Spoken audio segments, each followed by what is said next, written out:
Купили билеты в Пизу. Прямого поезда нет. Прямого автобуса нет. Поэтому вот у нас билеты. Здесь 2 пересадки. Сначала мы едем на поезде, потом мы пересаживаемся на автобус, и потом мы пересаживаемся на поезд. Вот. И первая наша станция — это Болонья.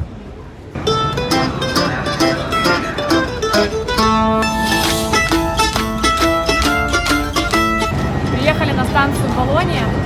Сейчас будем искать автобус. Нам нужно пересесть. Во сколько автобус мы не знаем, поэтому торопимся. После Венеции мы отправились путешествовать по Италии на запад. План был ехать в Милан, потому что оттуда был самолет по привлекательной цене, но мы еще не приобрели билеты. В Италии очень удобная транспортная сеть, но часто нужны пересадки. Эта поездка была первой с 3 пересадками, еще и с автобусом, а не только поездами. И мы были уверены, что автобус идет с автовокзала. Но все оказалось проще. Автобусы, которые участвуют в этом сервисе, пересадок с поезда на поезд, стоят возле железнодорожных вокзалов. И даже там есть маленькие таблички с указанием, куда идти. Но мы не замечали их, так как были уверены, что автобус будет на автовокзале. И когда мы поняли это и прибежали к автобусу, он, конечно же, уехал. Но на счастье нам, они ходят каждый час, и наш билет продолжает действовать. Дороги в Италии очень хорошие и красивые, но чаще всего платные. Бензин стоит 2 евро за 1 литр, поэтому путешествовать на общественном транспорте гораздо выгоднее.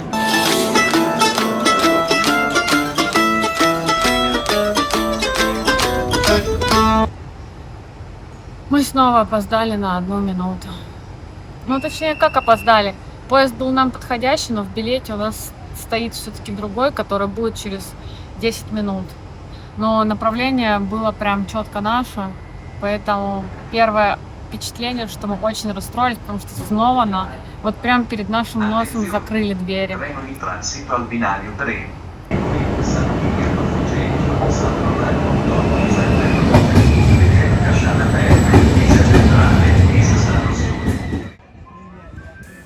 В Пизе есть несколько интересных мест, и все они находятся рядом с главной достопримечательностью – Пизанской башней.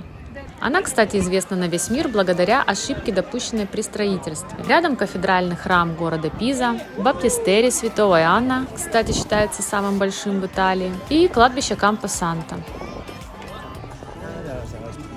В Пизе, конечно, очень интересно, но мы решили ехать дальше, во Флоренцию.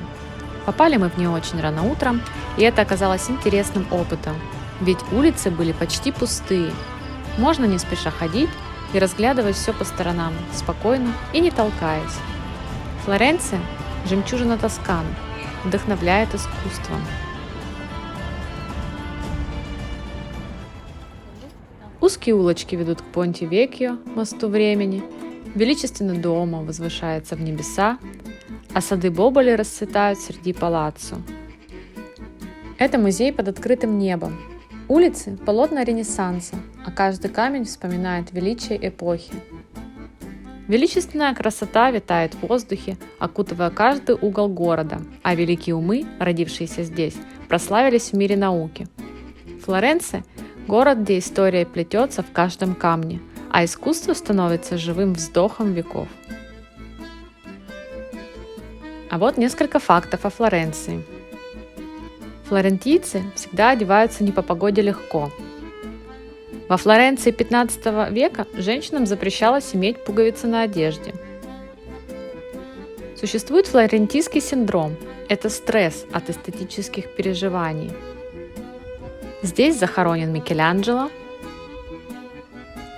а у Петра Чайковского во Флоренции был собственный домик, где он любил проводить время. А так улицы Флоренции выглядят днем. Город оживает.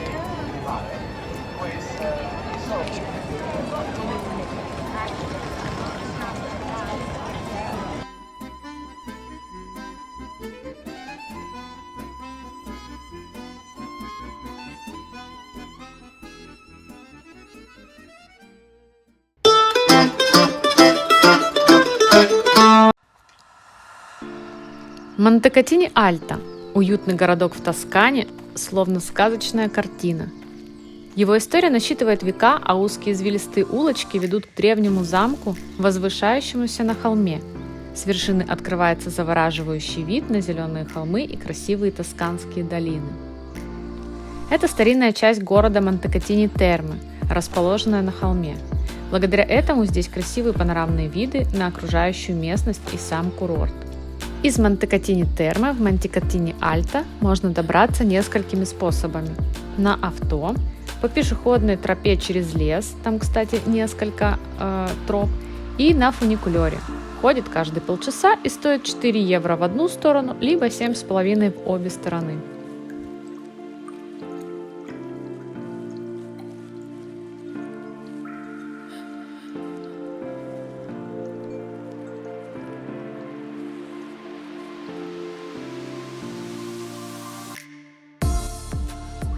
Монтекатини-Термы – известный курорт, расположенный в Тоскане. Городок окружен зелеными парками, а также славится своими уютными кафе, ресторанами, магазинами, создавая идеальную атмосферу для отдыха и релаксации. Здесь гости наслаждаются термальными источниками, которые славятся своими целебными свойствами. Бассейны используют исключительно в оздоровительных целях, а комплекс Терме Тетуччо может посетить каждый. Thank you. Allora, rinfresco under the gallery, so the name is up, and you drink, so you drink and you walk, drink and walk, so 20 minutes to drink one glass. Ага, окей. Okay? Комплекс называется Терме Тетуччо. Стоимость для прогулки 6 евро. Если мы хотим попить водичку, это плюс еще 1 евро. Берем стаканчик, нам дают, вот он запакованный. Подходим к каждому крану, наполняем, ходим, гуляем и пьем.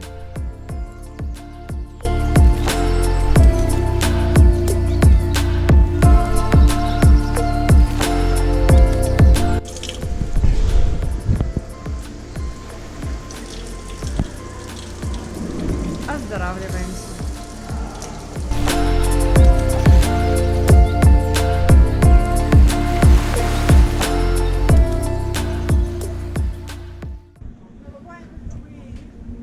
Одна из особенностей итальянского быта – это сиеста. Да, она действительно существует и может вас застать врасплох. В обеденное время практически все магазины, кафе и рестораны закрываются. Причем у каждого свое понятие обеденного времени. И если не рассчитали время и не успели перекусить в ресторанчике, остается либо ждать вечера, либо отправиться за покупками в открытый магазин и выбрать ингредиенты для своего вкуснейшего панини.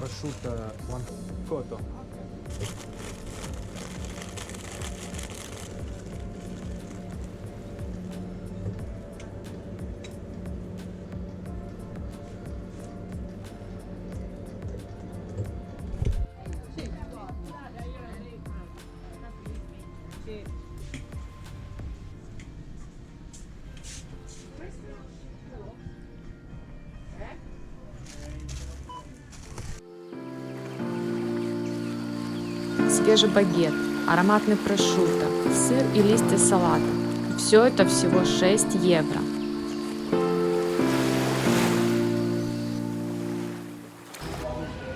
В городке Монтекатини-Термо, где у нас есть термальные источники, которые мы обязательно опробуем, мы нашли очень классное место, где можно позавтракать очень вкусно и по приемлемым ценам.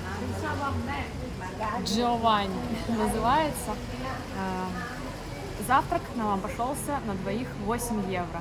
2 круассана, свежевыжатый сок и кофе капучино. Очень рекомендую.